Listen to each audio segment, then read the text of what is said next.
Vamos a iniciar nuestro repaso de lo que aprendimos durante la semana.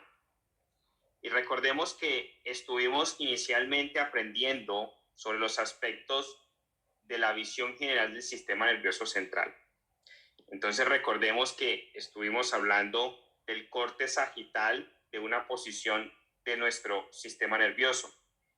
Entonces en ese corte sagital planteamos que teníamos esta visión lateral del cerebro. En esa visión lateral íbamos a encontrar estructuras que nos tenían que tomar importancia para efectos de nuestro examen. Entonces esa primera estructura es el cerebro. La segunda, recordemos que tenemos más o menos por aquí el cerebelo. Entonces aquí nos aparece un aspecto de hoja de trébol que forma el cerebelo. Y recordemos que el cerebelo tiene unas proyecciones parecidas a una hoja de trébol. Ahora recordemos que delante del cerebelo tenemos el tallo. Entonces ese tallo más o menos se nos representa algo así parecido. Ese tallo tiene tres barriguitas, tres protuberancias, que es el mesencéfalo, la protuberancia y el bulbo. Entonces, después encontrábamos un poco más arriba de ese tallo el fornix, pero antes del fornix habíamos comentado del cuerpo calloso. Entonces tenemos más o menos aquí el cuerpo calloso. Entonces básicamente esta estructura es el cuerpo calloso y debajo de él podemos encontrar el fornix. Entonces esto puede representarnos el fornix.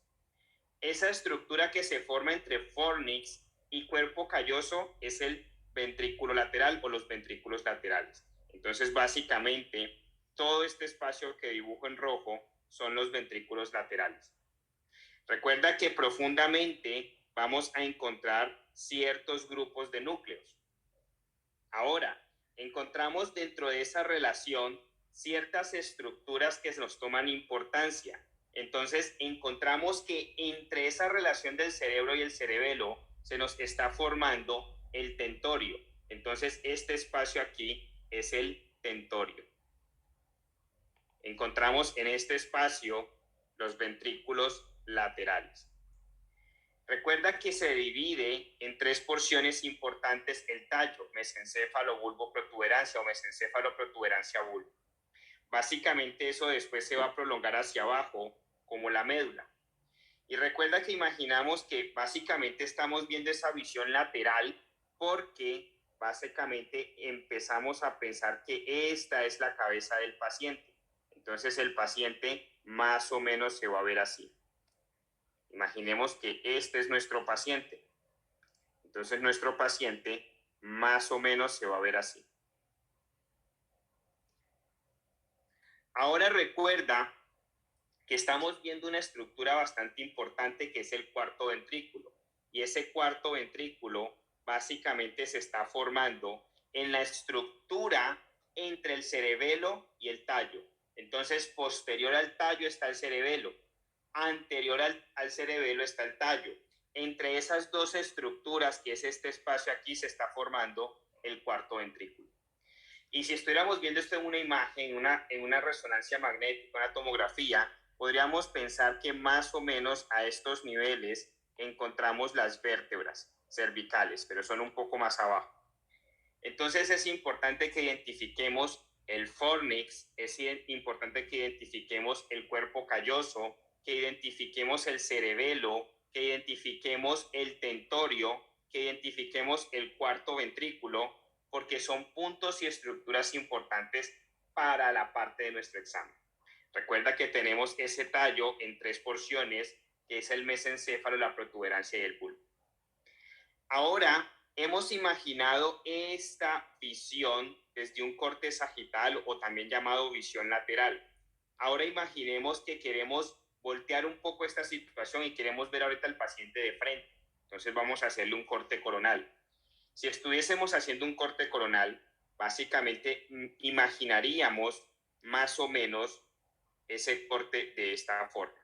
Entonces se nos viene más o menos esta situación.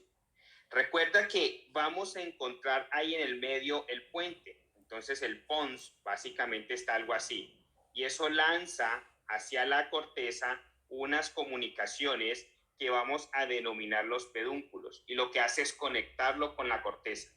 Y recuerda que por encima de esto podemos encontrar el cuerpo calloso y los ventrículos laterales. Entonces más o menos tendríamos los ventrículos laterales, algo así, y por encima de eso el cuerpo calloso. Recuerda que el cuerpo calloso lo que hace es conectar un hemisferio con otro. Entonces ese cuerpo calloso que estamos dibujando aquí en negro es el cuerpo calloso que estábamos dibujando aquí en la visión lateral. Entonces de frente podemos ver las prolongaciones de los dos lados, pero como en esto es un corte sagital que estamos viéndolo completamente de lado, vemos solo uno. Entonces es importante que evidenciemos eso. Ahora, más o menos en esta posición está el tercer ventrículo. Ahora, hablando de esos ventrículos, recordemos que hicimos una representación de cómo se iba a movilizar el líquido cefalorraquídeo a través de los ventrículos. Entonces recuerda que representamos básicamente todo en aspectos de drenaje. Entonces tenemos dos ventrículos laterales, primer ventrículo, segundo ventrículo, pero en realidad lo llamamos ventrículos laterales. Esos ventrículos laterales después drenan en un tercer ventrículo. Por eso pasamos de decir ventrículos laterales a decir tercer ventrículo. Y recuerda que ese drenaje será gracias a estos drenajes que se llaman Monro. Después el tercer ventrículo se va a ir hacia el cuarto ventrículo gracias al acueducto de Silvio. Entonces este es el acueducto de Silvio. ¿Y a dónde va a llegar? Al cuarto ventrículo. Y ese cuarto ventrículo ahorita drena a través de Lusca y de Magenti. Entonces, aquí estamos haciendo una representación gráfica. Recuerda que eso lo podemos ver también en la representación real. Tenemos el tercer ventrículo, el ventrículo lateral, el cuarto ventrículo y de ahí se continúa. Entonces, aquí están los ventrículos laterales. De los ventrículos laterales sale a través del foramen interventricular hacia el tercer ventrículo. Del tercer ventrículo se va hacia el cuarto ventrículo a través del acueducto de Silvio. Y de ahí del cuarto ventrículo básicamente se va a distribuir a través de Lusca y Magenti. Entonces esa visión lateral, que se ve como un poco más compleja, podemos imaginarla de que es en una forma gráfica así. Ahora recordemos que también nos planteamos que es importante tener claro el aspecto de los ganglios basales. Entonces recordemos que viene básicamente en este punto un ventrículo. Y básicamente encontramos al lado los tálamos, que no hacen parte de los ganglios basales, pero que tienen una relación importante con ellos, hacen parte del diencéfalo. Ahora, hacia los lados encontramos un grupo nuclear importante para nuestro examen, y es el núcleo lentiforme. Ese núcleo lentiforme está conformado por dos estructuras, internamente el globo pálido y más lateralmente el putamen. Ahora, ese putamen se puede comunicar con unos núcleos que están por encima del tálamo, que se llaman los caudados, y esa comunicación permite la formación del striatum. Entonces, el striatum es la comunicación entre el lentiforme, normalmente más específico entre putamen y caudado, está formando el striatum. Por debajo del tálamo tenemos dos estructuras que son los hipotálamos, y ese hipotálamo se puede comunicar con la hipófisis anterior. Ahora, un punto importante. Recuerda que la estructura que se genera en el espacio entre el tálamo y el núcleo lentiforme se llama la cápsula interna. Entonces es importante que tengamos claro la posición anatómica de los caudados, del tálamo, de la cápsula interna, del putamen y globo pálido. Porque después, cuando estemos viendo todos los temas de movimiento, tenemos que saber esas posiciones y tenemos que saber qué interrelación tienen en el movimiento de la vía extrapiramidal. Posteriormente comentamos, como siempre lo hemos aclarado y tenido bastante insistente a través del curso, tenemos una vía ascendente, tenemos una vía descendente. Es decir, una vía ascendente es aquella que está llevando información al cerebro, está llevando información a la corteza. ¿Qué lleva información? Entonces vienen los patrones sensitivos y llevan información al cerebro.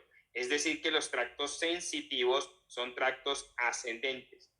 Normalmente, esa forma de llevar o ese estímulo ascendente que es sensitivo se comunica con la corteza motora para que ésta dé una respuesta frente a ese estímulo. Entonces se devuelve por tractos descendentes que son tractos motores. Entonces nos quedó claro, todo tracto ascendente es sensitivo, todo tracto descendente es motor. Entonces, teniendo claro eso, recordemos e imaginemos que aquí tenemos un tracto sensitivo. Imaginemos que acá tenemos un tracto motor. Imaginemos que esto es una porción cerebral y esto es otra porción cerebral. Y básicamente lo tenemos en dos hemisferios diferentes. Aunque en los dos hemisferios tenemos posibilidades de corteza sensitiva y motora, pero imaginemos que lo estamos separando para efectos académicos. Ahora, ese tracto sensitivo que está llevando información a la corteza sensitiva básicamente viene como un tracto. Entonces planteamos que esto es un tracto. Ese tracto motor que ahora está respondiendo y va a ejecutar un movimiento, también lo planteamos como otro tracto. Entonces estos son dos tractos. Pero dentro de ese tracto hay múltiples fascículos. Entonces viene un fascículo aquí internamente, otro fascículo y otro fascículo y otro fascículo. Son múltiples fascículos. Entonces aquí hay múltiples fascículos que se comunican básicamente desde la periferia hacia el cerebro.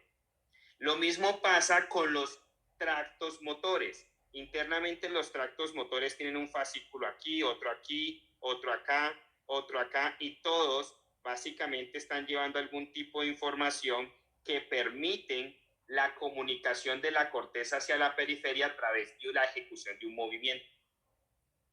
Pero ¿qué sucede? Uno de esos fascículos, si lo abriéramos, encontraríamos dentro de él múltiples axones. Entonces a esto le salen múltiples hilitos y esos múltiples hilitos son axones. Entonces partimos que entendemos que hay un tracto y ese tracto básicamente nos está permitiendo llevar múltiples informaciones, pero si abriéramos ese tracto encontraríamos múltiples fascículos y si abriéramos ese fascículo encontraríamos múltiples axones. Pasa la misma situación tanto en la parte sensitiva como en la parte motora. Ahora, ¿qué es importante? Ese tracto está cubierto de algo. Ese algo se llama el epineurio. Esos fascículos están cubiertos de algo. Básicamente aquí viene un fascículo, aquí viene otro fascículo, otro fascículo, otro. Cada fascículo tiene una cobertura. Esa cobertura se llama perineurium. Y cada axón también tiene que tener una cobertura, porque recuerda, si no hay cobertura entre axones, entre fascículos, entre tractos, se confunde la información, hacemos un cortocircuito, se está transmitiendo energía. Entonces esos axones se cubren de mielina. Entonces, ¿quién se cubre de epineurion? Los tractos. ¿Quién se cubre de perineurion? Los fascículos. ¿Quién se cubre de mielina? Los axones. Importante. Recuerda que al final toda esa parte sensitiva está sintiendo, está llevando información. Pero ¿cómo lleva esa información? Gracias a que se recoge a través de un nervio periférico. Entonces imaginemos que este en verde es un nervio periférico.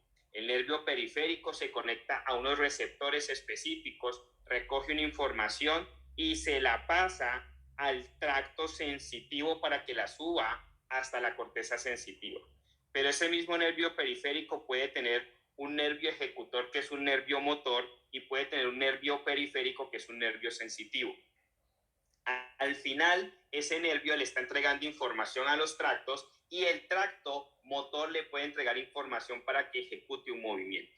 Entonces a esto lo llamamos el nervio periférico. Entonces, más o menos en esa visión general vamos entendiendo el sistema nervioso central. Entonces recuerda, primero estamos planteando cómo podríamos ver una visión lateral en algo básico. Aquí no nos estamos volviendo neurólogos, ni neurofisiólogos, ni tampoco neurocirujanos, pero estamos tomando lo básico que necesitamos para el examen. Ahora planteamos esa posición de frente que pudiese importarnos. También planteamos cómo se da ese drenaje del líquido cefalorraquídeo. También planteamos los núcleos basales importantes para nuestro examen.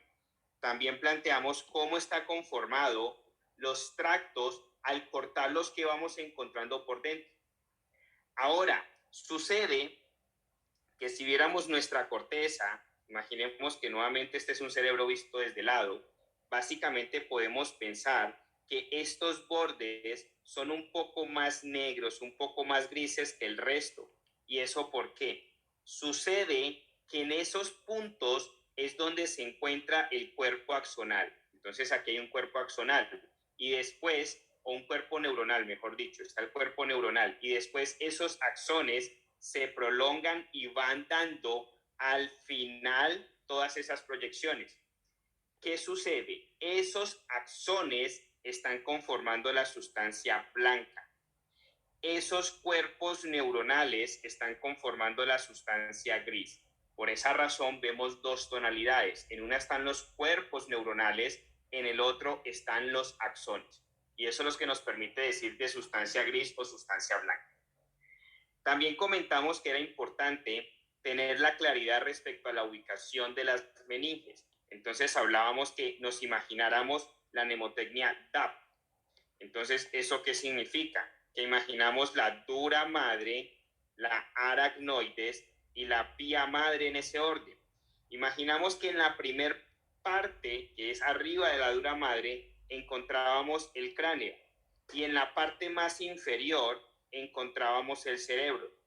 Eso quiere decir que la meninge que tiene íntimo contacto con el cráneo es la dura madre. La meninge que tiene íntimo contacto con el cerebro es la pía madre. Y normalmente el líquido cefalorraquídeo, el líquido cefalorraquídeo está transcurriendo por este espacio, es decir, entre la aracnoides y la pía madre. ¿Y eso por qué es importante? ¿Qué sucede si un paciente tiene sangre en este espacio? ¿Qué sucede si un paciente tiene sangre en este espacio? ¿Qué sucede si un paciente tiene sangre en este espacio? ¿Qué sucede si un paciente está sangrando en el cerebro? Entonces nos aparecen las hemorragias epidurales, nos aparecen las hemorragias subdurales, nos aparecen las hemorragias subaracnoideas y nos aparecen los hematomas o hemorragias intraparenquimatosas. Entonces, tener ubicación perfecta de la posición de las meninges y quién tiene relación con el cráneo y quién tiene relación con el cerebro, toma importancia clínica, importancia patológica, fisiopatológica. Y eso al final se pueden ver representados, estas hemorragias, en aumentos de la presión intracraneal. Y si se nos aumentan las presiones intracraneales, nos pueden aparecer herniaciones. ¿Por qué? ¿Qué sucede? Este es el cerebro. E imaginemos que está encerrado en este cráneo. E imaginemos además que eso tiene unas capas meningias. E imaginemos que además por aquí pasan vasos sanguíneos. ¿Qué sucede si aquí tenemos una masa? ¿O qué sucede si tenemos un sangrado que empieza a comprimir la masa encefálica? ¿O qué sucede si tenemos algo expansivo que empieza a comprimir el hemisferio contralateral? Entonces se aumentan las presiones intracraneales. Y si no liberamos ese aumento de esa presión intracraneal, primera respuesta que puede haber, aumenta la presión arterial media, porque se comprimen las arterias y eso se sensa como caída de la irrigación. Entonces, ¿qué se dice? Aumentemos presión arterial media para que se mejore la irrigación. Y si se continúan los aumentos de presión intracraneal, puede conllevar a las herniaciones. Entonces nos aparecen los tres tipos de herniación, que lo denominamos la sutura, el SUT. Entonces recuerda que las herniaciones pueden aparecer como consecuencia de las situaciones de hemorragias o hematomas que pueden darse entre las meninges y el cráneo o incluso dentro del cerebro. ¿Por qué? Porque básicamente tenemos una cavidad que está rígida y esa rigidez no le permite ampliación del espacio para liberar presión. Entonces puede funcionar como un síndrome compartimental. Aumenta el tamaño del tejido internamente o aumenta la ocupación por aumento de líquidos, por aumento de sangre que no debía estar allí y empieza a generar una presión y eso conlleva a una herniación. Entonces nos aparecen las herniaciones subfalcín, las herniaciones uncales y las herniaciones tonsilares. Entonces, ¿qué es una herniación subfalcín? Básicamente por aumento de la presión, un hemisferio se empieza a meter en el otro hemisferio. Entonces, masa encefálica de un lado se empieza a meter en el otro hemisferio. ¿Qué es una herniación uncal? La herniación uncal es cuando la presión aumenta al punto de que una parte de la masa encefálica se empieza a meter en el cerebelo. Entonces empezamos a meter algún hemisferio dentro del espacio del cerebelo. ¿O qué sucede si hay una tonsilar? Entonces básicamente en esta ocasión el cerebelo se empieza a meter en el canal medular porque necesita buscar liberar presión, necesita reacomodar ese tejido para que la presión se reacomode. Entonces, los temas de los espacios meníngeos son importantes.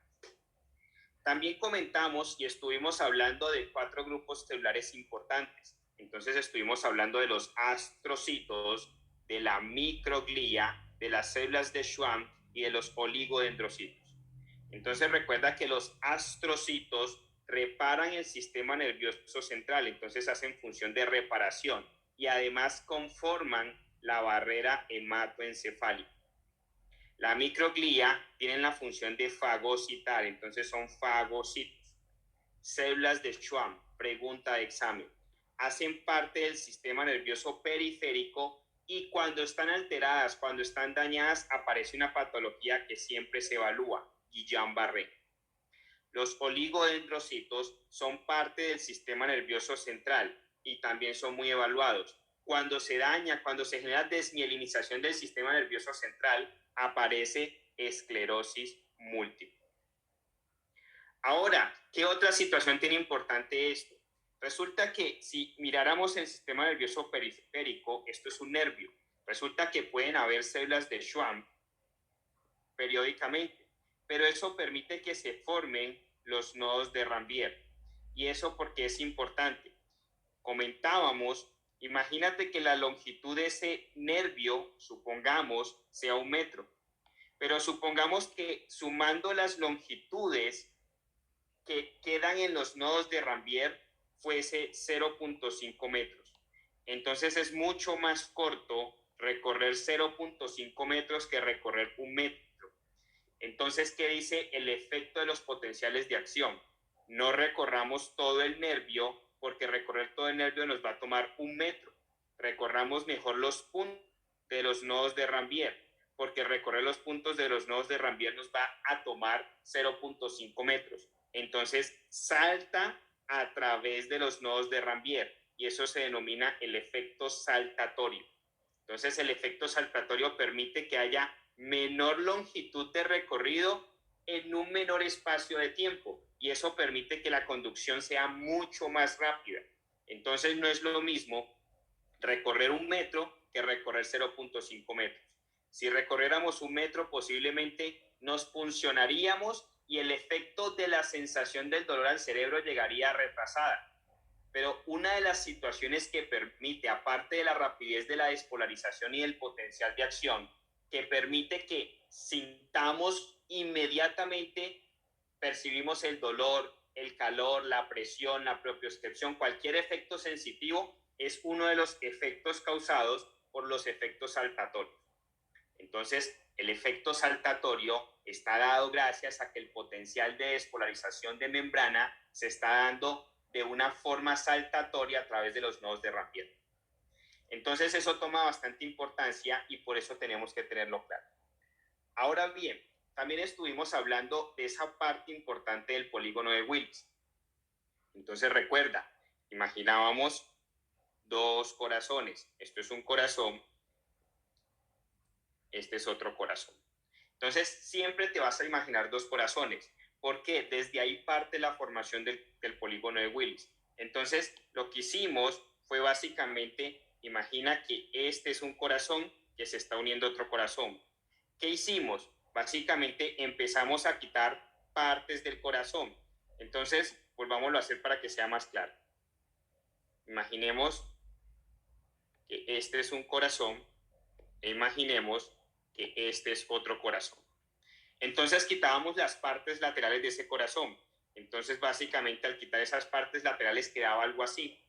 ¿Qué significa esto? Básicamente eso significa que tenemos dos arterias vertebrales. Entonces esto viene desde el cuello y básicamente se va uniendo en algún punto para formar la arteria basilar. Ahora se va a unir las arterias cerebrales medias y las arterias cerebrales medias se comunican con la cerebral posterior a través de la comunicante posterior. Y después se nos unen las cerebrales anteriores y las cerebrales anteriores se comunican entre ellas gracias a la comunicante posterior. Entonces tenemos las vertebrales que forman la basilar, que después van a dar la cerebral posterior, que entra a la cerebral media y se comunica con la cerebral posterior gracias a la comunicante posterior, y posteriormente nos entran las cerebrales anteriores que se comunican entre ellas gracias a la comunicante anterior. Entonces, ¿qué sucede? Este espacio que se ha formado se llama el polígono de Willis. Entonces, el polígono de Willis está conformado gracias a la cerebral posterior, a la cerebral media, a la comunicante posterior, a la cerebral anterior y a la comunicante anterior. Importante. Hay unas ramas adicionales que pudiésemos tenerlas en cuenta, que son las cerebelares. Entonces nos aparece una ramificación por acá abajo, al lado de las vertebrales, y se llama la cerebelar posterior. Nos aparecen dos ramificaciones por acá arriba, y básicamente son la cerebelar superior y la cerebelar anterior. Entonces las cerebelares, diferente a las cerebrales, no vamos a confundir cerebrales con cerebelares. Las cerebelares vienen de las ramas de la basilar y de las vertebrales. Entonces, cerebral posterior, la primera viene las vertebrales y después viene la cerebelar superior y cerebelar anterior. Ahora comentábamos también que si viéramos ese cerebro en una posición lateral o en un corte sagital, básicamente lo veríamos algo así. Entonces podíamos dividir ese cerebro en tres porciones, una porción anterior, una porción media y una porción posterior. Tal cual como lo hemos dividido, así se encargan las arterias principales. Entonces la cerebral anterior va a irrigar ese lóbulo frontal, la parte anterior. La cerebral posterior va a irrigar el lóbulo occipital, esa parte posterior. Y la parte media va a estar irrigada por la cerebral media, que normalmente es la arteria más afectada en los strokes, en los infartos cerebrales. Ahora, si viéramos el cerebro desde abajo, es decir, cogemos y sacamos nuestro cerebro y ahora lo vamos a ver por la parte que se conecta a la médula, estuviéramos viéndolo algo así. Entonces veríamos nuestro cerebro más o menos así. Imagina que este es el punto de conexión del tallo y la médula. Es decir, en esta posición estamos viendo el cerebro en nuestra mesa, lo estamos viendo por la parte de abajo y lo que se va hacia nuestra cara es la médula. Entonces separaríamos nuestro cerebro en unas porciones que sería como esta porción media, estas porciones laterales y una porción posterior. Entonces toda esta porción posterior que estoy dibujando en azul básicamente estaría irrigada por la cerebral posterior. Todas esas porciones laterales que estoy dibujando en negro básicamente estarían irrigadas por la cerebral media. Y todo ese centro, que es la parte media, estaría irrigada por la cerebral anterior. Entonces ahí no se vuelve como tan lógico. Por eso sería una buena pregunta de examen desde neuroanatomía. Mira el cerebro desde la visión inferior, desde la parte baja, desde la base del cerebro, que es lo que continúa como tallo y médula, y vas a ver que cambia un poco la irrigación. Entonces es importante tener claro el tema del polígono de Willis. Entonces, miremos nuevamente un repaso rápido. Estuvimos viendo la parte del corte sagital, importante tenerla clara. Después vimos esa parte del corte coronal, que es ver ese cerebro de frente cortado. Después estuvimos viendo ese drenaje del líquido cefalorraquídeo a través de los ventrículos. Recuerda que los ventrículos laterales representan el ventrículo 1 y 2, por eso pasamos al tercer ventrículo. Después estuvimos comentando la importancia de tener claro ciertos núcleos de los ganglios basales. ¿Por qué? Ya lo vamos a ver. Eso nos implica cosas o situaciones en el control neurológico del movimiento. Después estuvimos viendo cómo partimos esos tractos, cómo los cortamos y qué vamos encontrando a medida que vamos cortando los tractos. Entonces viene el tracto, el fascículo y más internamente la mielina, que es lo que está recubriendo los axones. Posteriormente, estuvimos hablando de en dónde está ubicada la sustancia gris y dónde está ubicada la sustancia blanca. ¿Por qué se forma la sustancia gris? ¿Por qué se forma la sustancia blanca? Posteriormente, el tema de cómo están divididas las meninges. ¿Quién está más cercano al cráneo? ¿Quién está más cercano al cerebro? Es muy importante para efectos de hemorragias. Ahora, también comentamos cómo se está distribuyendo las arterias para formar el polígono de Willis. Ahora, entendiendo esa visión general de lo que hemos entendido del sistema nervioso central, empecemos a entender lo más complejo para nuestro examen, las vías. Entonces recuerda, tenemos una vía que está subiendo y tenemos, o no una, varias, y tenemos unas vías que están bajando. Entonces tenemos unas subiendo y tenemos unas bajando. Recuerda que lo que sube es sensitivo, lo que baja es motor. Entonces vamos a empezar por las vías motoras. ¿Cómo controlamos neurológicamente el movimiento? Entonces recuerda que lo primero que comentamos, y vamos a tratar de hacer aquí todo de una sola pantalla, imaginemos que este es el cerebro. Recuerda que hay un surco importante y ese surco se llama el surco central. ¿Y por qué es importante? Porque es quien nos está delimitando primero el lóbulo frontal del lóbulo parietal. Segundo, nos está delimitando dos áreas. Una área que está anterior al surco central y una área que está posterior al surco central. El área que está anterior al surco central es la corteza motora. El área que está posterior al surco central es la corteza sensitiva. Es decir, normalmente esas aferencias de lo que sentimos van a llegar a la corteza sensitiva y normalmente los movimientos que ejecutamos salen de la corteza motora. Entonces, demos otro recordatorio de algo que ya vimos. Recuerda los ganglios basales. Entonces, recordemos que tenemos el ventrículo. Al lado de esos ventrículos está el tálamo, que no es un ganglio basal, es parte del diencéfalo, pero hace importancia en los relevos de los movimientos que se van a coordinar a través de la vía extrapiramidal. Recordemos que al lado encontramos las alitas, que están divididas en dos. Entonces, esas alitas son el putamen y el globo pálido. Y por encima, el caudado, por debajo, el hipotálamo y más abajo, la sustancia nigra pars compacta. Entonces, recuerda que habíamos formado el núcleo lentiforme. ¿De qué está formado el núcleo lentiforme? Del putamen y del globo pálido. Entonces, estos dos forman el lentiforme. Pero recuerda que hay unas fibras que se lanzan desde el lentiforme hasta el caudado y eso forma el estriatum. Entonces, representémoslo acá. Imaginemos que hemos sacado esos núcleos aparte. Entonces, tenemos aquí el caudado, tenemos abajo el globo pálido y tenemos a un lado el putamen. Entonces la unión entre globo pálido y putamen se llama núcleo lentiforme.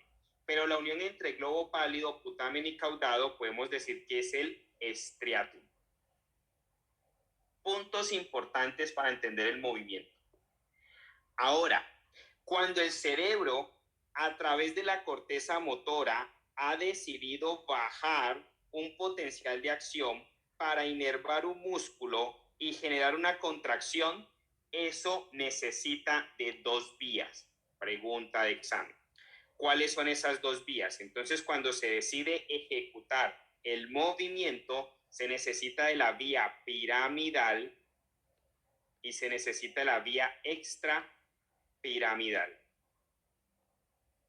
Entonces recuerda, no nos dejemos confundir en el examen, doctores. Decir vía piramidal es lo mismo que decir vía córtico-espinal. Y decir vía extrapiramidal es lo mismo que decir los ganglios basales. ¿Cuáles son los ganglios basales? Aquí lo hemos mostrado. Entonces, ¿qué sucede? Imaginemos que le ponemos calor a un paciente, le colocamos una vela, se la colocamos en su mano. Entonces, el paciente le tapamos la cara y le colocamos la vela en su mano. ¿Qué sucede? Esa vela lo va a empezar a quemar.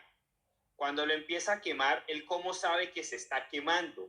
Porque hay unos receptores especiales periféricamente que están sensando ese calor. Sensan esos cambios de temperatura y empiezan a subir la información hasta que llega a la corteza sensitiva y le dice, me estoy quemando. Entonces, eso le va a generar una quemadura y le dice a la corteza motora, tienes que quitar la mano. Entonces empieza a bajar para que se quite la mano. Antes de que ese movimiento se dé y de que la información la transporte el tracto córtico-espinal para generar la contracción y quitar la mano, debe de pasar por el sistema extrapiramidal o por la vía extrapiramidal. Entonces, ¿cómo se activa el movimiento? La corteza motora le dice a la vía extrapiramidal, autorízame para poder generar ese movimiento coordinado. Entonces la vía extrapiramidal se pone en trabajo y lo que hace es liberar glutamato. Cuando libera glutamato, se activa el caudado, el putamen, que están formando juntos el estriatum. Eso se logra gracias a la comunicación a través de la vía corticoestriada. Entonces viene de la corteza hasta el estriatum y esa comunicación se denomina la corticoestriada. Entonces, la vía córtico-estriada se activa gracias a la liberación de glutamato. Se ha liberado ese glutamato, se activó la vía córtico-estriada, que es activar el caudado y el putamen. Cuando se activa caudado y putamen, se pasa la vía por relevo a la sustancia nigra pars compacta. ¿En dónde está la sustancia nigra pars compacta? Debajo del hipotálamo. Entonces, la sustancia nigra pars compacta se activa gracias a que la vía córtico-estriada ha pasado el relevo ahora a la sustancia nigra pars compacta. ¿Cómo se llama esa vía de activación de la sustancia nigra pars compacta? La vía estriado-nígrica. ¿Y quién la activa? ¿Qué neurotransmisor? La dopamina. Entonces, la vía córtico-estriada se activa gracias al glutamato. La vía estriado-nígrica se activa gracias a la dopamina. Y cuando se activa la dopamina, básicamente necesita unos receptores que capten esa dopamina. Entonces se activan los receptores dopaminérgicos tipo 1 y tipo 2. Recuerda que los dopaminérgicos tipo 1 son estimulatorios, los dopaminérgicos tipo 2 son inhibitorios. Pregunta de examen. ¿Y cómo siendo inhibitorios pueden estimular el movimiento? Ya lo vamos a ver. Entonces la sustancia nigra pars compacta ahora le pasa la continuidad de la vía a el estriado del globo pálido. Y eso se denomina la vía estriado-palidal. Ahora pasa el relevo a alguien que no hace parte de los ganglios basales, hace parte del diencéfalo. ¿Quién es? El tálamo. Entonces aquí viene el tálamo. Y el tálamo hace relevo para pasarle la vía ahora nuevamente a la corteza. Y cuando se la pasa a la corteza, esa vía desde el globo pálido hasta la corteza se denomina la vía pálido-cortical. Entonces lo recibe la corteza y la corteza dice, ok, está todo perfecto. Si pasó por todas las vías de los ganglios basales, se hizo relevo en el tálamo, es porque todo está perfecto. Vamos a quitar la mano. Entonces activa la vía piramidal. Y la vía piramidal es la vía del tracto córtico-espinal. Baja y se genera la contracción del músculo. Y así retira la mano. Entonces, un estímulo sensitivo que estaba generando una quemadura nos genera una respuesta muscular. Básicamente, ¿qué es esto? Entonces esto es que el cerebro, cuando decide, la corteza motora, cuando decide generar una contracción, básicamente lo pasa primero por los ganglios basales, que es la vía extrapiramidal, para que le dé permiso, y después de que le ha dado permiso lo pasa a la vía piramidal, que es la misma vía del tracto córtico-espinal, y se genera la contracción muscular. Entonces, básicamente, esa vía del ganglio basal es una vía cíclica que retorna a la corteza para que ahora la corteza active todo el resto, que es la vía piramidal, y se dé la contracción. ¿Qué sucede si se nos dañan estos ganglios basales? Es decir, se nos daña el caudado, o se nos daña el putamen, o se nos daña la vía corticoestriada, o se nos altera la liberación de dopamina. ¿Qué sucede? Nos aparecen alteraciones del movimiento. Ahí viene el fundamento del Huntington, del Parkinson y de la Corea. Se dañan los ganglios basales, aparecen enfermedades del movimiento como Huntington, Corea o Parkinson. Entonces es un fundamento importante, porque cuando se esté revisando patología neurológica, tenemos que haber tenido claro eso. Tenemos que tener claro eso para poder saber por qué se está dando Parkinson, por qué se está dando Huntington, porque el Huntington también genera afectaciones en su comportamiento, porque vamos a ver después que el caudado también tiene controles en temas del comportamiento. Entonces es importante. Ahora, cuando se ha decidido y ya se ha logrado pasar por la vía extrapiramidal, que es de los ganglios basales, nos aparece la vía córtico-espinal. Entonces, el tracto córtico-espinal. ¿Cómo funciona el tracto córtico-espinal? Entonces, recuerda que el tracto córtico-espinal es lo mismo que decir vía piramidal. Entonces, ¿cómo nos funciona ese tracto córtico-espinal?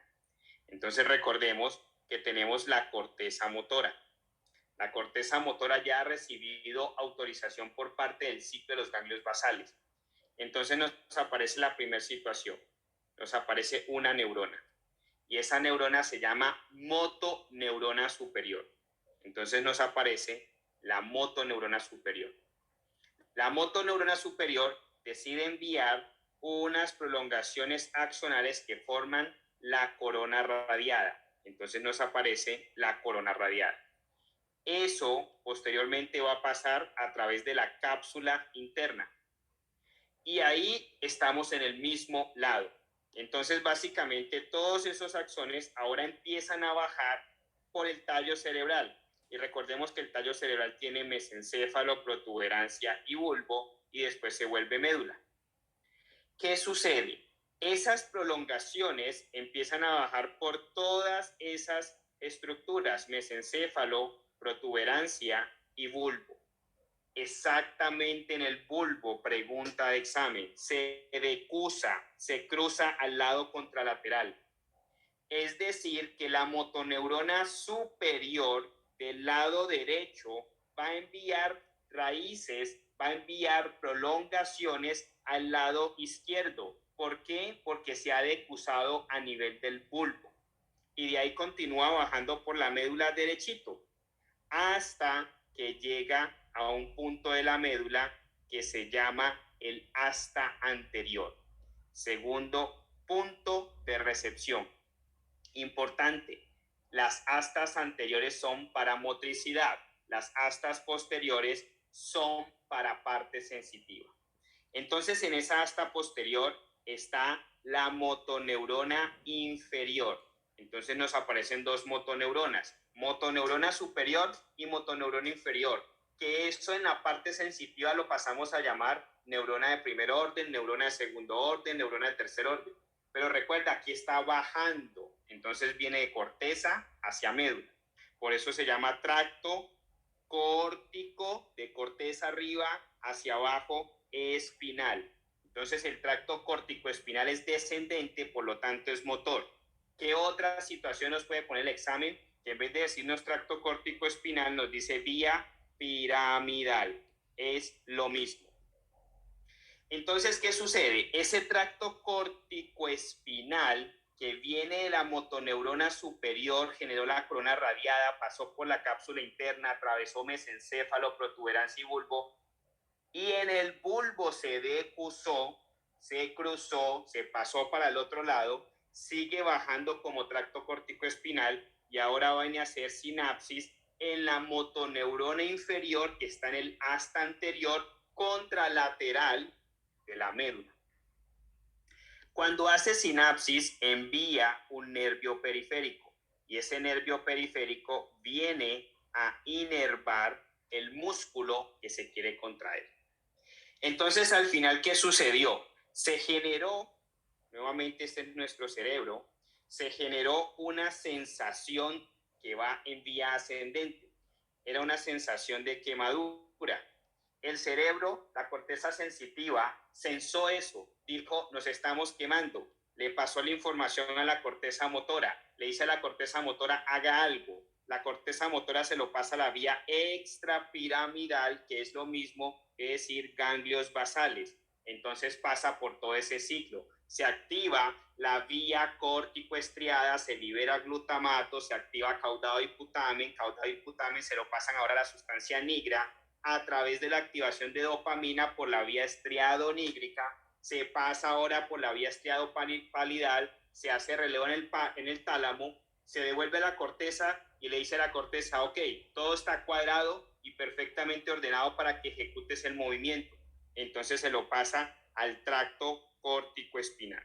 Entonces el tracto córtico-espinal dice, ok, activemos motoneurona superior, bajemos todos esos axones a través de la corona radiada y la cápsula interna, crucémonos el mesencéfalo, la protuberancia y el bulbo, y en el bulbo hagamos decusación. Se viene para el otro lado y continúa bajando hasta que hace relevo y sinapsis en la motoneurona inferior localizada en el asta anterior. Y de ahí se saca el nervio periférico y genera la contracción. ¿Y qué hace el paciente? Retira la mano de donde se está quemando.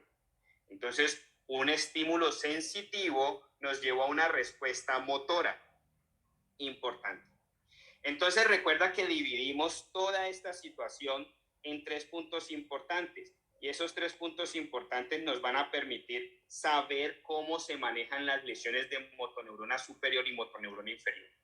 Entonces, el primer punto, recuerda que hablamos que ese primer punto va hasta antes de la decusación. Entonces, imaginemos que este es el primer punto. Antes de decusarse, es decir, antes del bulbo o hasta el bulbo, hay un punto importante y ese es el punto A. Ahora, después de que se decusa hasta antes de que haga sinapsis en la motoneurona inferior, es el punto B. Y después de la sinapsis de la motoneurona inferior, es el punto C. Entonces, hablábamos de 2 puntos. Síntomas de motoneurona superior y síntomas de motoneurona inferior. Entonces, ¿qué sucede si un paciente tiene una lesión del tracto córtico-espinal a nivel de la motoneurona superior o a nivel de la corona radiada o a nivel de la cápsula interna o a nivel del mesencéfalo o protuberancia o bulbo por encima de la decusación? El paciente va a tener una lesión sintomática de motoneurona superior contralateral. ¿Por qué? La lesión es en derecho de toda la parte superior, pero resulta que como fue antes de la decusación, todos los síntomas se van a ver representados en el otro lado, porque este cruce hace que la inervación sea del lado contrario del lado afectado. Entonces este paciente va a tener síntomas de motoneurona superior contralateral. No lo olvidemos. Daño del tracto corticoespinal a nivel de la motoneurona superior, corona radiada, cápsula interna, mesencéfalo, protuberancia o bulbo antes de la decusación genera síntomas de motoneurona superior contralateral a la lesión. Entonces, si este paciente se lesionó en derecho, a nivel cerebral, allá arriba, a cualquier parte del tracto corticoespinal antes de la decusación, el paciente va a tener síntomas de motoneurona superior contralateral.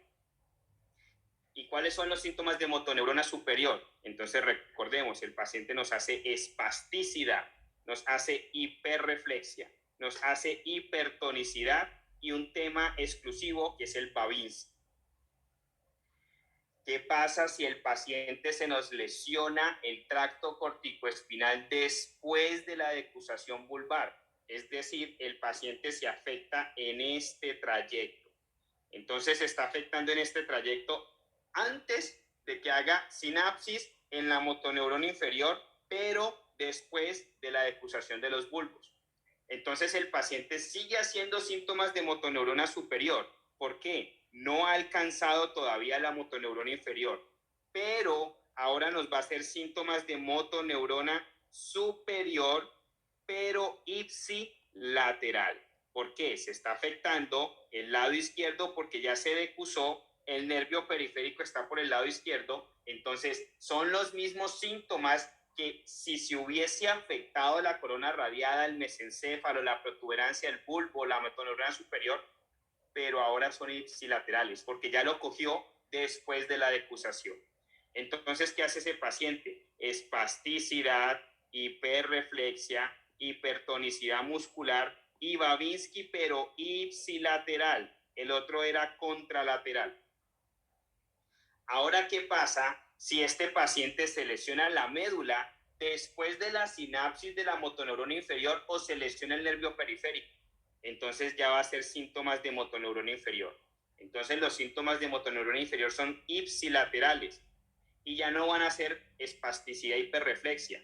Los síntomas de motoneurona inferior son flacidez, todo lo contrario, nos hace hiporreflexia, nos hace hipotonicidad muscular, nos puede hacer fasciculaciones.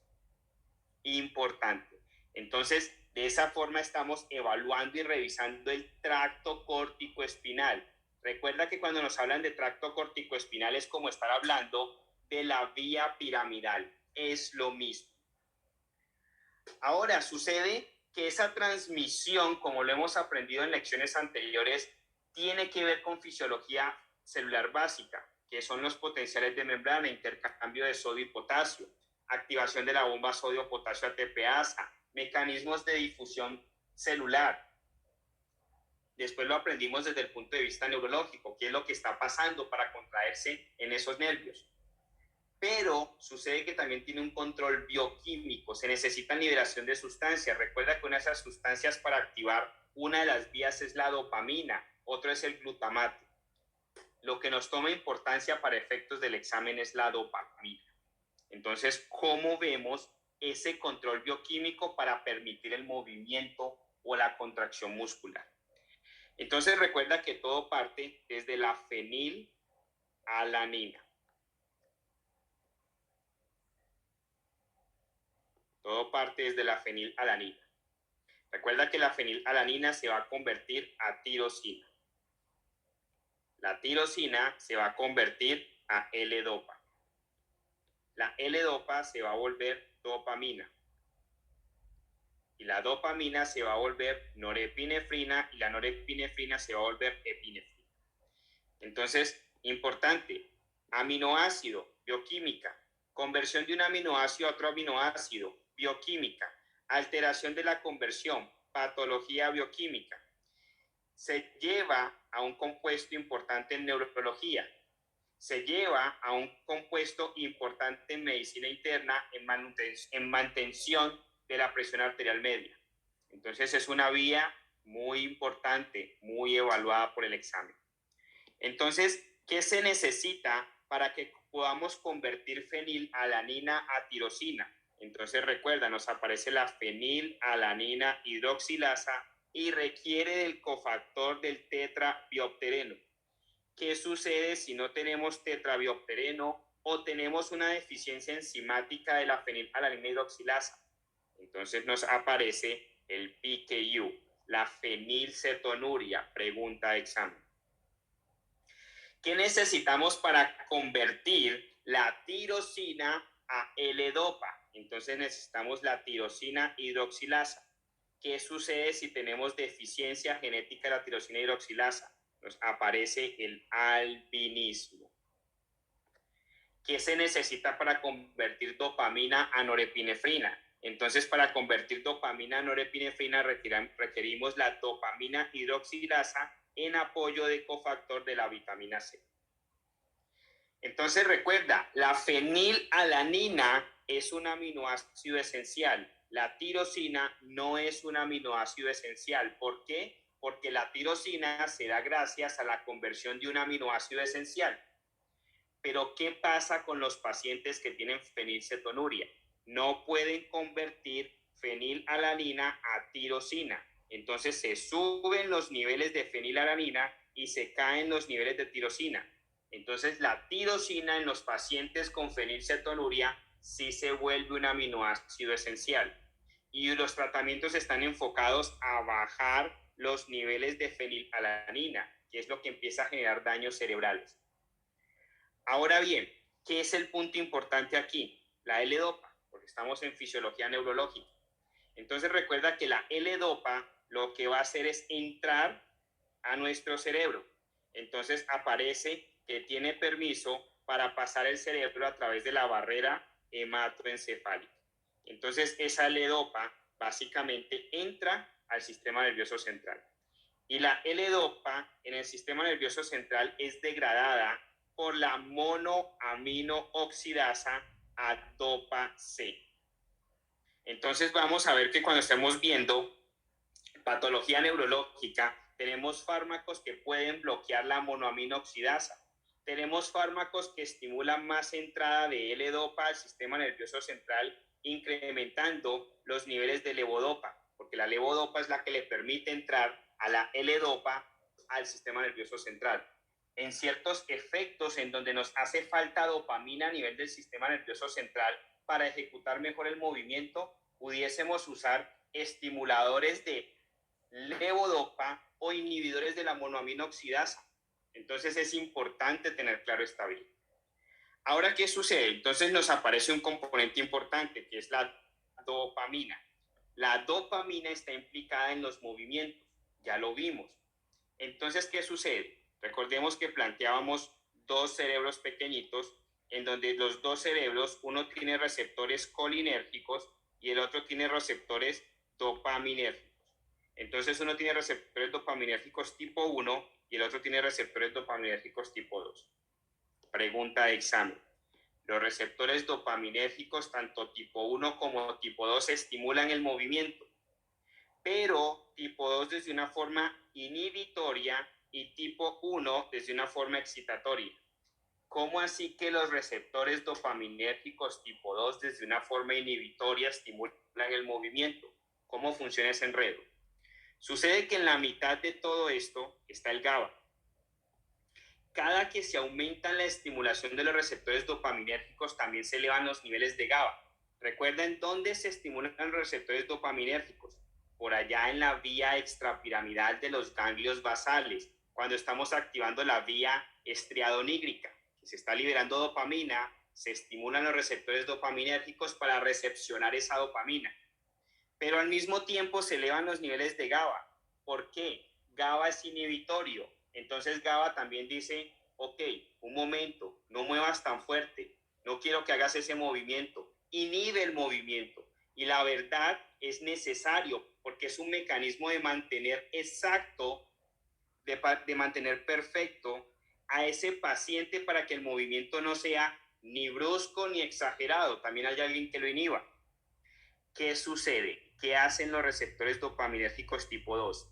Inhiben a GABA. Entonces es un receptor inhibitorio que cuando inhibes al que te inhibe, permites que se estimule el movimiento. Entonces los receptores dopaminérgicos tipo 2 lo que hacen es permitir la inhibición de GABA para que GABA no inhiba el movimiento. Entonces los dopaminérgicos tipo 2 estimulan el movimiento a partir de la inhibición. Importante.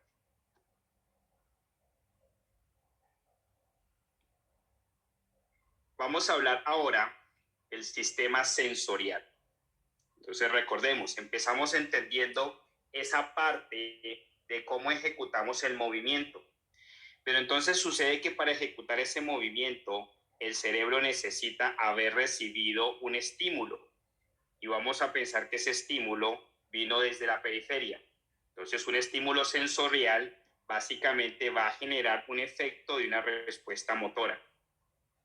Entonces, vamos a dedicarnos ahora a entender esos aspectos de cómo y qué vías van subiendo el estímulo para que la corteza sensitiva lo procese, se lo pase a la corteza motora y ahora se ejecute el movimiento.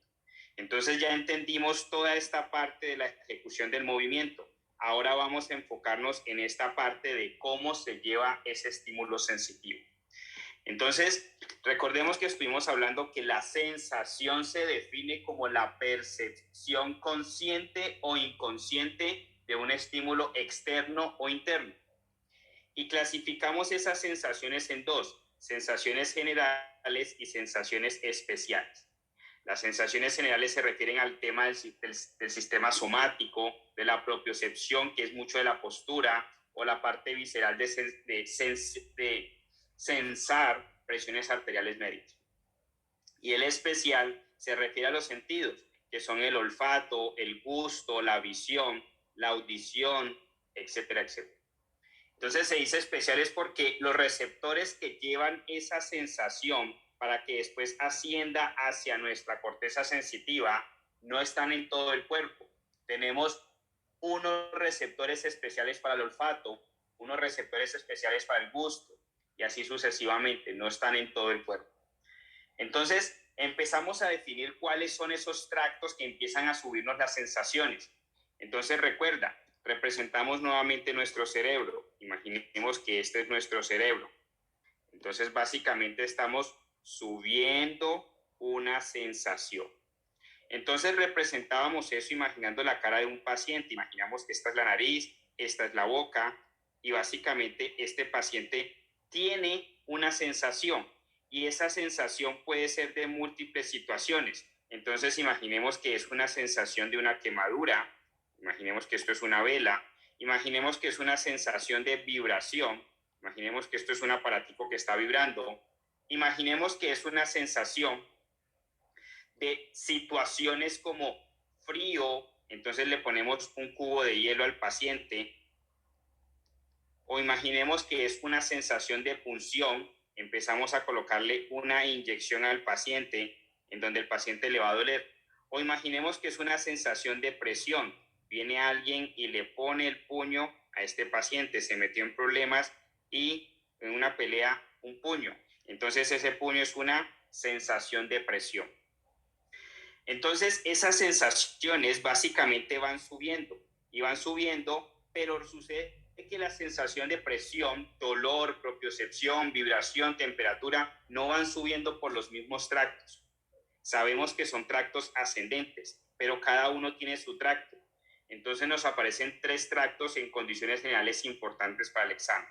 Nos aparece el tracto espinotalámico, nos aparece el tracto espinocerebeloso y nos aparecen las columnas dorsales.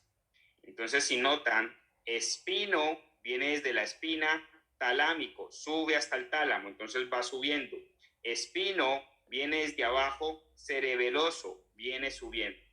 El único que no nos queda como tan lógico son las columnas dorsales, pero entiende que las columnas dorsales es un tracto ascendente. Entonces recuerda que el tracto espinotalámico se subdivide en 2, anterior y lateral. Y recuerda que el espinocerebeloso se divide en 2, anterior y posterior. Y recuerda que las columnas dorsales se dividen en 2, tracto gracilis y tracto cuneatus. Entonces, si nos hablan del espinotalámico lateral, espinotalámico anterior, espinocerebeloso anterior, espinocerebeloso posterior o gracilis o cuneatus, son tractos sensitivos ascendentes. Entonces nos vienen ciertas importancias. ¿De qué se encarga el espinotalámico anterior? Del tacto grueso. ¿De qué se encarga el espinotalámico lateral? De temperatura y de dolor. ¿De qué se encarga el espinocerebeloso tanto anterior como posterior? Se encargan de postura y tono muscular. ¿De qué se encarga el gracilis y el cuneatus? Ambos se van a encargar de vibración, propiocepción y presión. Y vamos a empezar a ver cada uno de ellos. ¿Cómo es que nos están llevando esas vías? Entonces, desde el punto de vista de fisiología es por dónde se va transportando todo ese potencial de acción hasta que llega a la corteza sensitiva. Entonces, empecemos con el tracto espinotalámico. Entonces, mucha atención. Este es el tracto espinotalámico. Entonces, cuando hablamos del tracto espinotalámico, vamos de abajo, desde la médula espinal hasta el tálamo, más arriba. Entonces, recuerda que el tracto espinotalámico a ninguno se le va a olvidar. Este es el neurólogo que está casado con su esposa y la esposa le dijo, no lo olviden, lo digo en forma un poco graciosa, pero es para que lo recuerden. Queremos montar la película de Rocky 5 en la cama. Queremos hacer el amor locamente, queremos destruir la cama hasta más no poder. Pero la esposa le dice, no quiero, no puedo, más que no puedo es que no quiero, pero saca la disculpa de siempre. Tengo dolor de cabeza. Como tengo dolor de cabeza no quiero hacer nada. Pero recuerda que para mala suerte esta esposa está casada con un neurólogo. Y el neurólogo le dice, claro que tienes dolor de cabeza, venga, le doy toneladas industriales de paracetamol natural. Y entonces la esposa le pregunta, ¿y cómo así que tú me vas a quitar el dolor de cabeza con paracetamol natural? Recuerda que el tracto espinotalámico tiene dos puntos importantes. Uno es el espinotalámico anterior y el otro es el espinotalámico lateral. Recuerda que el espinotalámico anterior está llevando sensaciones de tacto grueso y el espinotalámico lateral es el que lleva dolor y temperatura. Sucede que si esta esposa supuestamente tiene en realidad dolor de cabeza, la sensación de ese dolor de cabeza se lo está llevando el espinotalámico lateral por el dolor. Entonces, aquí viene el neurólogo y le dice, ok, vamos a aplicar la teoría de la compuerta. ¿Qué dice la teoría de la compuerta? Tengo dos tractos y van a llegar al cerebro. Uno está llevando dolor, otro está llevando tacto grueso. Cuando el mecanismo de despolarización se activa para empezar a transportar el tracto de dolor y activamos también al mismo tiempo el de tacto grueso, uno de los dos se debe de bloquear porque no pueden subir las dos sensaciones al tiempo. Entonces se bloquea uno de los dos. Y aquí en este caso va a ganar el del tacto grueso y se va a bloquear el del dolor. Y sucede que la parte de la relación sexual está siendo transmitida por tacto grueso. Entonces, si empezamos a subir tacto grueso, se tiene que bloquear la vía del dolor, se tiene que bloquear la vía espinotalámica lateral. Entonces, recuerda, a mala suerte, esta esposa está casada con un neurólogo. Entonces le dice, yo te voy a dar toneladas industriales naturales de paracetamol. ¿Cuál es esa tonelada industrial de paracetamol natural? Activarle, estimularle el tracto espinotalámico anterior. Entonces, es la forma un poco graciosa que todos se van a acordar en el examen y van a sentir que nunca se les olvida el tracto espinotalámico. Entonces, ahora, aplicado a neurología, a neurofisiología, ¿cómo funciona este tracto? Entonces, sucede que tenemos la médula espinal. La médula espinal, siempre en los tractos sensitivos, vamos a pensar lo mismo. Tenemos un ganglio en la raíz posterior. Ese ganglio contiene la primer neurona o neurona de primer orden.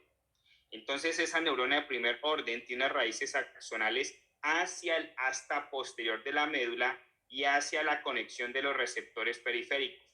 Entonces, aquí tenemos el tracto espinotalámico, tanto anterior como lateral que están no digo que los dos, pero vamos a juntarlo los dos. El espinotalámico anterior, tacto grueso. El lateral, dolor y temperatura. Entonces hay unos receptores periféricos para dolor, para temperatura o para tacto grueso y los empiezan a estimular en el tracto espinotalámico lateral o anterior. Entonces ese estímulo empieza a viajar hasta que alcanza la primer neurona, hace relevo y se traslada el potencial de acción hacia el asta posterior de la médula. En el asta posterior está la segunda neurona sensitiva o neurona de segundo orden. Entonces aquí sucede una situación. Los tractos inmediatamente se cruzan por delante del asta anterior. No hacen sinapsis en el asta anterior, porque lo que hace sinapsis en el asta anterior es motor. Y aquí estamos en una vía sensitiva. Entonces, después de la segunda neurona, se cruza hacia el lado contralateral, pasando por delante del asta anterior y llega a dos cordones. Entonces llega aquí a un cordón que es el tracto espinotalámico anterior y llega a otro tracto que es el tracto espinotalámico lateral. Entonces hace recepción ahí y empiezan a subir. Sucede que el tracto espinotalámico lateral está transportando dolor y temperatura, y el espinotalámico anterior está transportando tacto grueso. Y continúan subiendo hasta que se encuentran con el tálamo. En el tálamo está la tercer neurona. Entonces, neurona de tercer orden o tercer neurona. Resulta que en ese punto se encuentran el tracto espinotalámico lateral, el tracto espinotalámico anterior, se encuentran con el espinotectal. Cuando se une espinotalámico anterior con espinotalámico lateral y el espinotectal, se forma el lemnisco espinal. ¿Qué es el lemnisco espinal? Es la unión del tracto espinotalámico lateral con el anterior con el espinotectal. Después de que se han unido ahí, llegan a la corteza cerebral y hacen sinapsis en la corteza sensitiva. En la corteza cerebral encontramos la neurona de cuarto orden o cuarta neurona. Entonces, temperatura y dolor están siendo manejadas por el espinotalámico lateral. Tacto grueso está siendo manejada por el espinotalámico anterior. Entonces, no lo olvides, cuando te dice que tiene dolor de cabeza, dígale con más razón, por teoría de compuerta vamos a hacerlo. ¿Por qué? Porque bloqueamos la aferencia de temperatura y dolor y la bloqueamos porque le metemos aferencia de tacto grueso. Este es el tema del tracto espinotalámico. Ahora veamos el tracto cuneiforme y grácilis que están formando las columnas dorsales. Entonces, sucede que estamos hablando de tractos sensitivos. Y recuerda que los tractos sensitivos están llevando de afuera hacia arriba. Entonces, están ascendiendo. Y recuerda que el tracto cuneiforme y grácilis, que son las columnas dorsales, nos están llevando vibración, presión y propiocepción. Entonces tenemos unos receptores periféricos especiales para eso que van a llegar, no lo olviden, siempre vamos a llegar a la neurona del ganglio posterior. Entonces llegamos a la neurona del ganglio posterior que va a querer hacer sinapsis ¿en dónde? En el asta posterior de la médula. Pero importante, doctores, el tracto cuneiforme y grácilis que conforman las columnas dorsales o posteriores no hacen sinapsis en el asta posterior. Es un tracto sensitivo, pero no tienen neurona en el asta posterior. Pregunta de examen. Entonces, ¿qué sucede? Llega, hace sinapsis en la neurona de primer orden, se mete al asta posterior, pero no hace sinapsis, sino que después se mete a las columnas dorsales. Entonces viene y se mete a las columnas dorsales, saliendo como tracto grácilis o cuneatus. Entonces aquí es grácilis y aquí es cuneatus. Y lo que hacen es subir hasta que se encuentran con el bulbo. Segunda diferencia, ya no es con el tálamo directamente de primero, sino con el bulbo. Y en el bulbo encontramos la segunda neurona sensitiva o neurona de segundo orden. Y hacen conexión, sinapsis, en los núcleos grácilis y cuneatus. Entonces ahí sigue subiendo y del bulbo va a llegar al tálamo. Entonces hace sinapsis en el tálamo, en donde está la neurona sensitiva de tercer orden. Tenemos 1, 2 y 3. Y del tálamo se va a meter a la corteza sensitiva, en donde está la neurona de cuarto orden. Entonces, puntos importantes en el tracto grácilis y cuneatus. La segunda recepción neuronal no se hace en el asta posterior, se hace en el bulbo. ¿Pasa en el asta posterior? Sí, la pasa y se mete a los cordones posteriores para hacer sinapsis en la segunda neurona que está en el bulbo, no en el asta posterior.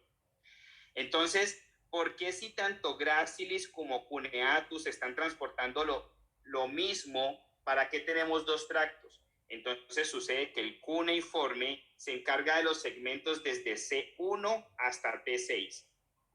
Y resulta que el Gracilis se encarga desde T7 hasta S5. Por eso hay dos. Uno se encarga de la parte superior del cuerpo, otro se encarga de la parte inferior del cuerpo. Ahora nos viene el tracto espinocerebeloso, tanto anterior como posterior. Entonces recuerda, el primero que hablamos que nos transporta, tacto grueso, que es el espinotalámico anterior, y dolor y temperatura, que es el espinotalámico lateral. El segundo que hemos hablado nos transporta vibración, presión y propiocepción. Ahora viene el que nos transporta postura y tono muscular. Entonces ahí hablamos del espino cerebeloso, tanto anterior como posterior. Importante. Entonces recuerda, doctor y doctora, que el primer punto que tenemos que tener claro en los tractos espinos cerebelosos, tanto anterior como posterior, son los pedúnculos cerebelosos. Entonces entremos un poquito en anatomía. Recordemos que este es nuestro cerebro. Y nuestro cerebro, posteriormente abajo, tiene el tallo. Y el tallo tiene tres estructuras importantes que después se continúan como médula. Entonces aquí tenemos una estructura que se llama el mesencéfalo. Después tenemos la protuberancia y después el bulbo. Los tres nos forman el tallo. Detrás del tallo tenemos una estructura importante que es el cerebelo. Entonces recuerda que el cerebelo tiene forma como de arbolito. Resulta que el tallo se comunica con el cerebelo a través de los pedúnculos cerebelosos. Entonces el mesencéfalo se comunica con el cerebelo a través de un pedúnculo.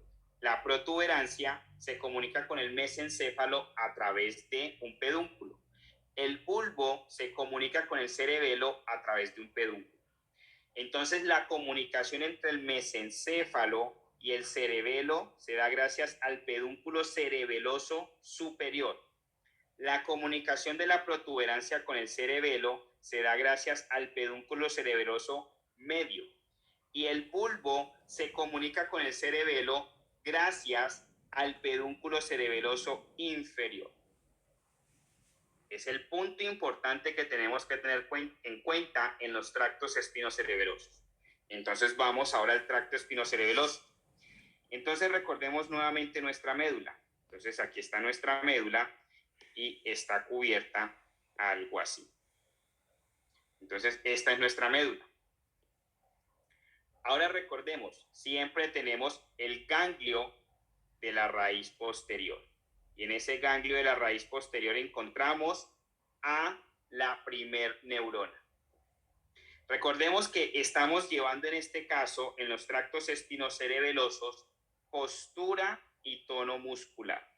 Entonces hay unos receptores especiales que nos sensan postura y tono muscular y lo llevan a la neurona de primer orden o neurona sensitiva de primer orden. Esa neurona viene y hace sinapsis en el asta posterior de la médula, en donde ahí sí encontramos nuevamente la neurona de segundo orden o segunda neurona sensitiva. Hace sinapsis y aquí pasa algo bien especial. Pregunta de examen. Unas fibras se van a ir directamente hacia posterior. Otras fibras, pregunta de examen, se van a decusar al lado contralateral. Las que se decusan forman el tracto espinocerebeloso anterior. Las que siguen a posterior sin decusarse forman el tracto espinocerebeloso posterior.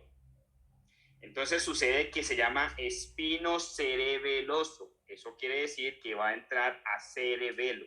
Entonces aquí nos aparece el cerebelo. Entonces imaginemos que este es el cerebelo. Nuevamente, vemos la formita como de hoja de árbol. ¿Qué sucede? Recuerda que por delante tenemos tres estructuras importantes: mesencéfalo, protuberancia y bulbo. Entonces, el mesencéfalo se comunica con el cerebelo a través del pedúnculo cerebeloso superior. La protuberancia se comunica con el cerebelo a través del pedúnculo cerebeloso medio. Y el bulbo se comunica con el cerebelo a través del pedúnculo cerebeloso inferior. Entonces tenemos aquí el mesencéfalo, la protuberancia y el bulbo. Entonces, ¿qué sucede? El tracto espinocerebeloso posterior, que es este, que no se ha decusado, sino que sus fibras se fueron a posterior inmediatamente, van a entrar a través del bulbo, atravesando el pedúnculo cerebeloso inferior a el cerebelo. En cambio, el tracto espinocerebeloso anterior va a subir hasta llegar al mesencéfalo, atraviesa el pedúnculo cerebeloso superior y entra al cerebelo. Pero si notan, en este punto se ha decusado nuevamente. Entonces, el tracto espinocerebeloso anterior tiene dos decusaciones: uno a nivel de la médula y otro a nivel del mesencéfalo. Pregunta de examen. Entonces podemos sacar conclusiones aquí. Primer punto: el tracto espinocerebeloso, a diferencia de los otros tractos, solo tiene dos neuronas, una en la raíz del ganglio posterior y otra en el asta posterior de la médula. Solo tiene dos neuronas. Segundo, el fascículo, o mejor dicho, el tracto espinocerebeloso posterior no se decusa. En cambio, el tracto espinocerebeloso anterior sí se decusa, y no solo una vez, se decusa dos veces. Y recuerda que el tracto espinocerebeloso anterior entra a través del mesencéfalo, pasando el pedúnculo cerebeloso superior, y el tracto espinocerebeloso posterior pasa atravesando el bulbo, pasando el pedúnculo cerebeloso inferior. ¿A dónde entran? Al cerebelo, que manejan postura y tono. Importante tener esos aspectos claros. Entonces, hemos visto tres vías ascendentes importantes, en donde cada vía se divide en dos. Entonces, en realidad, vimos 6 vías ascendentes: espino talámico, anterior y lateral. Vimos gracilis y cuneatus, y vimos espinocerebeloso anterior y posterior. 6 vías ascendentes de importancia. 2 vías descendentes de importancia: piramidal y extrapiramidal. ¿Qué otro nombre tiene la extrapiramidal? Ganglios basales. ¿Qué otro nombre tiene la piramidal? Tracto córtico-espinal. Importante. Vamos a hablar ahora de los pares craneales. Entonces, compartamos por acá pares craneales. Entonces, recuerda que dentro de los pares craneales toman importancia los del movimiento del ojo, los de la inervación facial y los de la lengua. Son los más preguntados. Entonces, recordemos, par craneal 1, ¿de qué se encarga? Es el olfatorio, y lo importante, no pasa, no tiene relevo en el tálamo. Entonces, no tiene relevo talámico. Par craneal número 2, la visión, no tiene mucha importancia por ahora. Par craneal 3, par craneal 4 y par craneal 6. Los agrupamos en uno solo porque ¿qué hacen los tres? Los movimientos del ojo. Entonces, enfoquémonos en eso. Recuerda que este es el ojo. Recuerda que este es el otro ojo. Entonces, tenemos aquí la mirada del paciente. Vamos a partir ese ojo en dos. Entonces, tenemos una porción medial y tenemos una porción lateral. Por lo tanto, tenemos músculos laterales y músculos mediales. Los músculos mediales son músculos aductores. Los músculos laterales son músculos abductores. Es decir, abducción es sacar algo de la línea media. Por lo tanto, los abductores, el movimiento que generan es este. Los aductores, el movimiento que generan es este. ¿Cuáles son los músculos aductores? Entonces, quitemos esto de aquí. ¿Cuáles son los músculos aductores? El recto superior, el recto medial y el recto inferior. Son 6 músculos, 3 son aductores, 3 son abductores. ¿Cuáles son los abductores? Entonces coloquemos esto en verde. El que saca el ojo de la línea media, el recto lateral, el oblicuo superior y el oblicuo inferior. Entonces los músculos abductores son oblicuos y recto lateral. Entonces aquí aparece un punto importante. Tenemos oblicuos hacia afuera. ¿Qué hacen esos oblicuos? Entonces mencionémoslos aquí. Oblicuo superior, oblicuo inferior. Ya sabemos que ambos son abductores. Entonces sacan el ojo hacia afuera. Pero el oblicuo superior saca el ojo hacia afuera y también lo baja.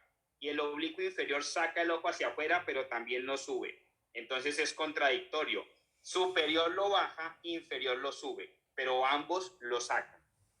El recto lateral saca el ojo porque es abductor.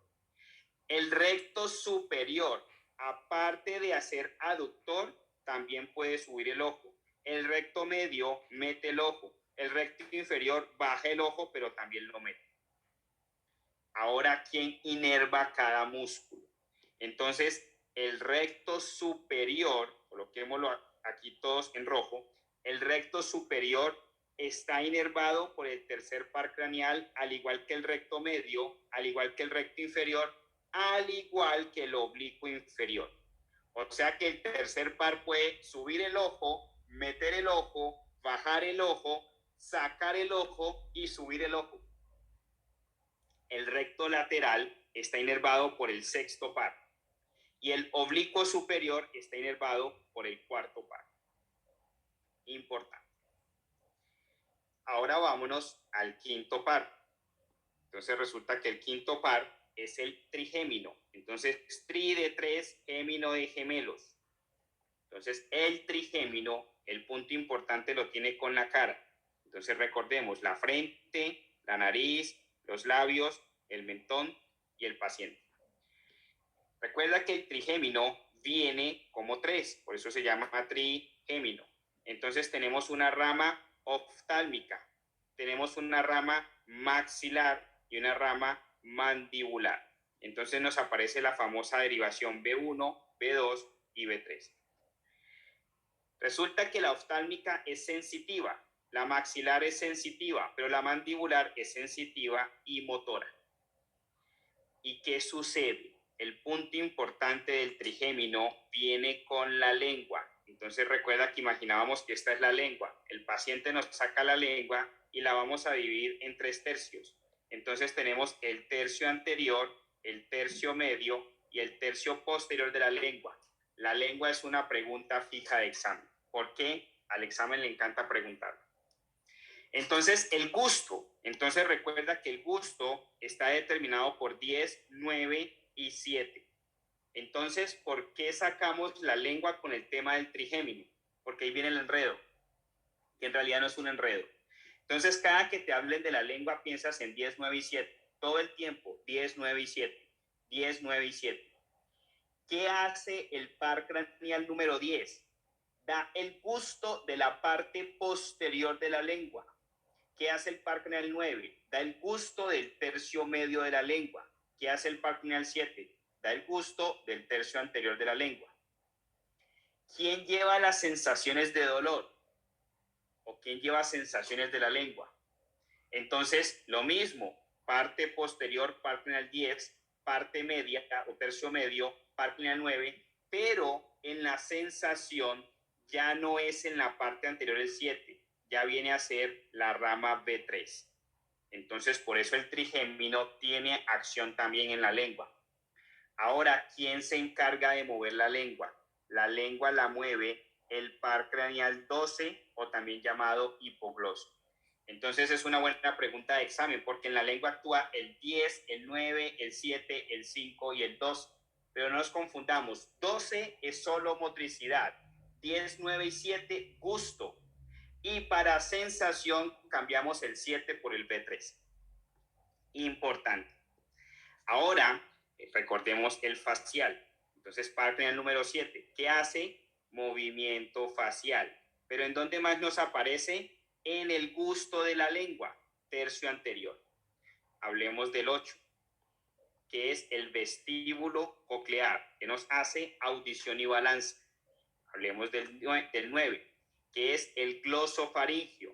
Recuerda, ¿dónde está el 9? También en la lengua. Entonces nos da sabor y sensación en el tercio medio de la lengua, pero también nos aparece en los cuerpos carotídeos. Sensan stretch, sensan estiramiento en los cuerpos carotídeos para controlar presión arterial media. Entonces mira que la lengua tiene interacción con varios pares craneales. Después nos viene el 10, que es el vago. ¿Dónde está también el vago? También está en el tema del gusto de la lengua y de la sensación de la lengua. ¿En dónde? En la parte posterior, que puede ser la glotis.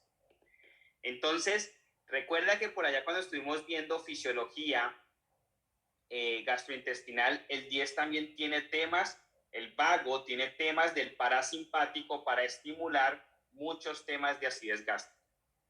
Aparte de eso, el 10 también inerva el arco aórtico. ¿Para qué sirve inervar el arco aórtico? También para stretch, para sensar estiramiento y poder controlar la presión arterial media. Tenemos después el 11, que es el accesorio y que nos hace movimiento de la cabeza. Y por último el 12. El 12 lo comentamos aquí. ¿Qué hace el 12, que es el hipogloso? Movimiento de la lengua.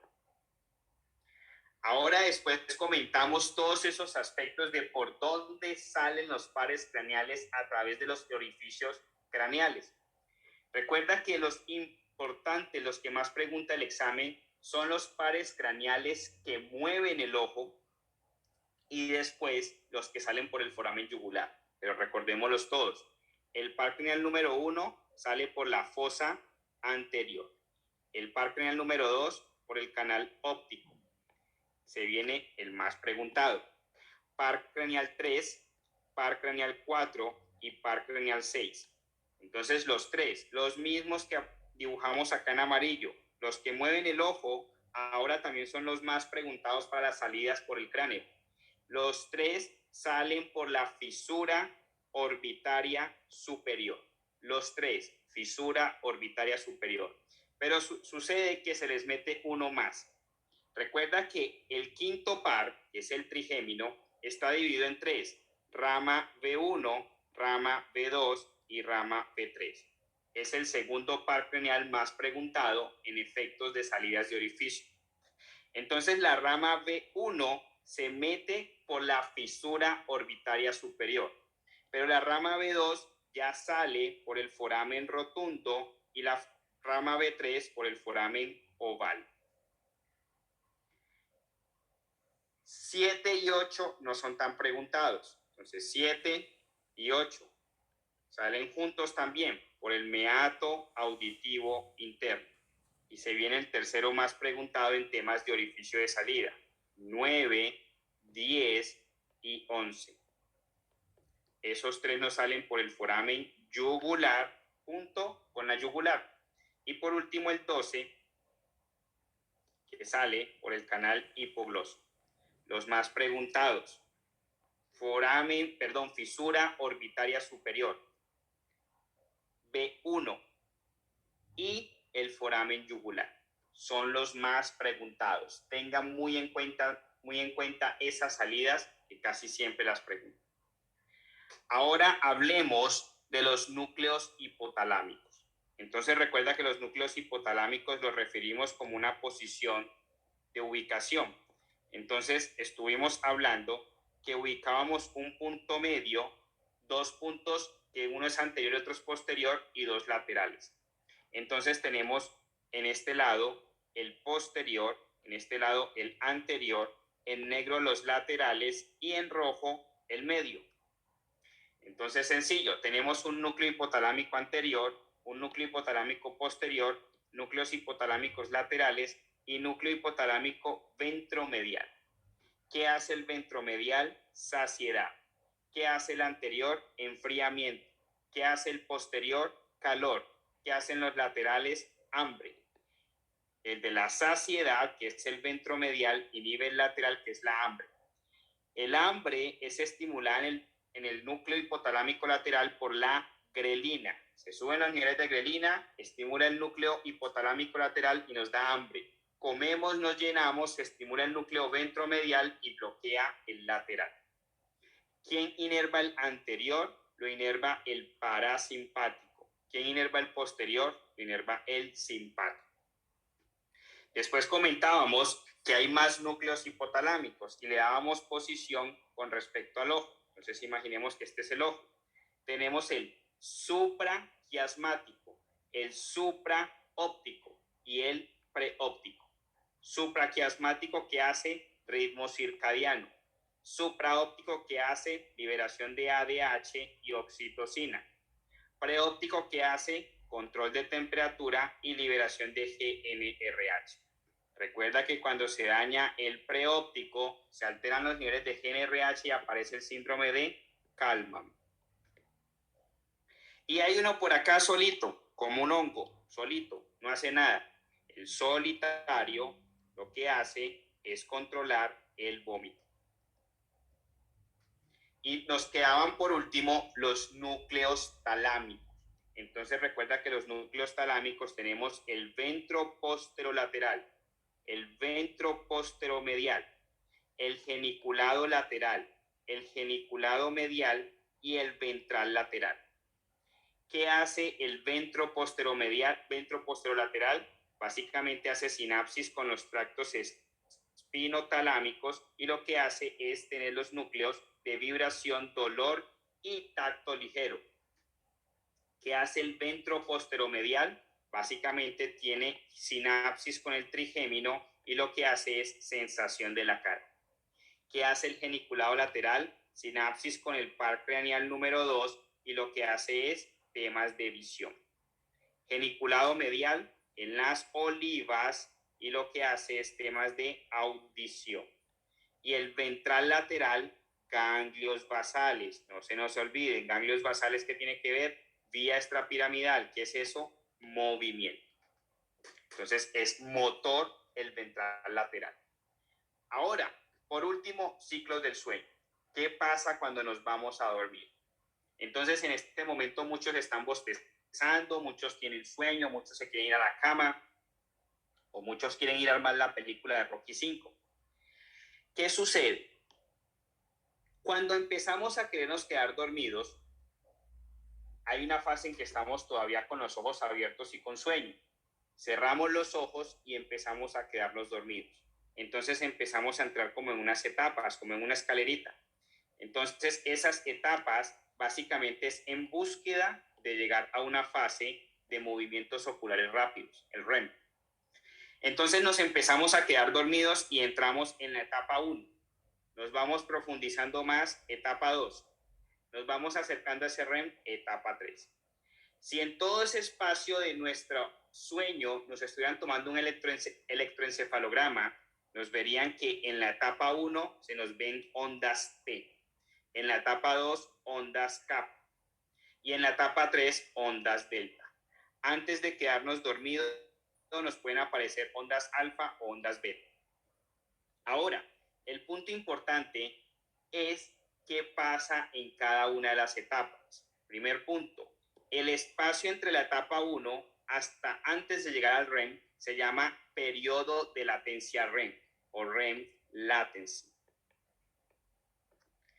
Ese tiempo normalmente toma 40 minutos. ¿Qué pasa si un paciente en vez de tomarle 40 minutos le toma 3 segundos? Es decir, pasa de la etapa 1 al REM inmediatamente. Son pacientes que sufren de narcolepsia. Y ya vamos a ver por qué es importante para el examen. ¿Qué sucede? Sucede que cuando llegamos a la etapa REM, hacemos atonía muscular. En las otras etapas todavía tenemos tonicidad muscular, es decir, aquí hay tono muscular, aquí hay tono muscular, aquí hay tono muscular, pero entramos en el REM, quedamos totalmente sin tono muscular. ¿Qué pasa si un paciente por aquí le está dando como sueño y se está queriendo quedar dormido, pero en 3 segundos pasa a la etapa REM?